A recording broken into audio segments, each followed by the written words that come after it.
Dan Devitt, you've been one of the cornerstones of the education programme this week, particularly on the Brainpower programme. And tell us all about your particular presentation. Well, I partnered with Cynthia Ackrell, who's an MD who specializes in the brain. And what Cindy and I collaborated on was based on the format of a meeting, what happens to the delegates or the attendees from the minute they receive the first bit of marketing information to when they walk in the door of the conference facility or the venue, and what really happens internally and how they process that for the effect that the meeting has on them. So this is all about increasing meeting effectiveness by properly engaging delegates' brains, isn't it? It's exactly what it's about. So it's about the whole ebb and flow, and how until you really engage someone emotionally, they're distracted and they're not comprehending anything. And one of the things that we really focused on was that, 85% of communication is nonverbal, isn't it? Which means you'll remember 85% of what I'm saying right now. but that if we don't make that emotional connection, which is really only done by these touch points, we call them, in marketing and in design, that reach the person on a certain human level, that make an impression because that's what they remember. So give us some examples of the way that meetings planners can really fire up delegates' imaginations and get the little synapses all buzzing around. Well, I'll give you this first too, because we asked the group what they liked and what they didn't like, and what their likes were. They like entering a room where music is playing in the background. We had music playing in the background.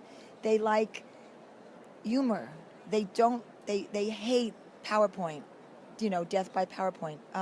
So I gave an example of a meeting that I worked on with a senior executive in human resources, and the theme was about ordinary, extraordinary people. Now, how do you reach that on 100 people, 100 senior level, 99 men, 1 woman? So we came up with the concept of researching books, and we researched 65 books that have the name Ordinary, Extraordinary in the title. We sent one book out to each attendee, and they were required 3 weeks prior to the meeting to send in one statement that made an impact. We used those statements as PowerPoint slides, fillers in with the speakers, but the speakers were grateful because they incorporated them into their sessions. And more importantly, we used them for signs, we used them on napkins, we used them everywhere, so that it became an interactive activity. Oh, Ian contributed this from XYZ book and Diane did that, so that's a touch point.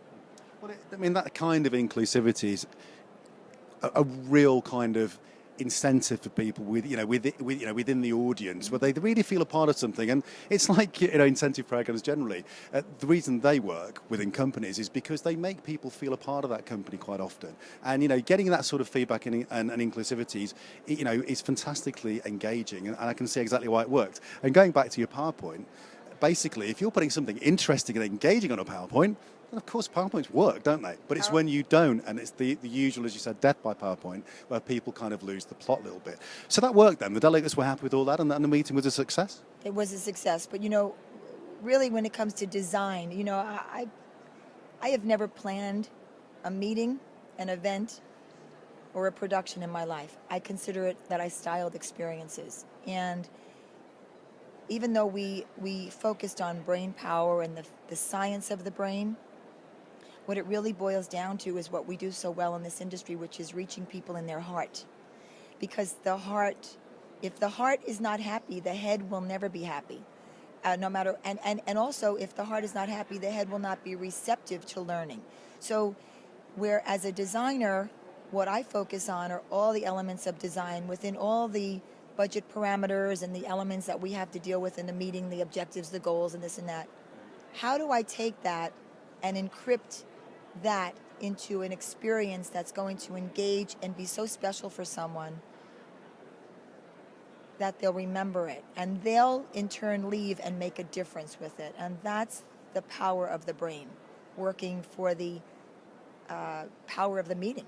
Yeah, exactly. And you're absolutely right. It's all about looking at your objectives, looking at the people in the audience. If you do something that's appropriate and well thought out and engaging, you'll win at the end of the day. Diane, that was great. Thank you very much for talking to me. Thank you so much.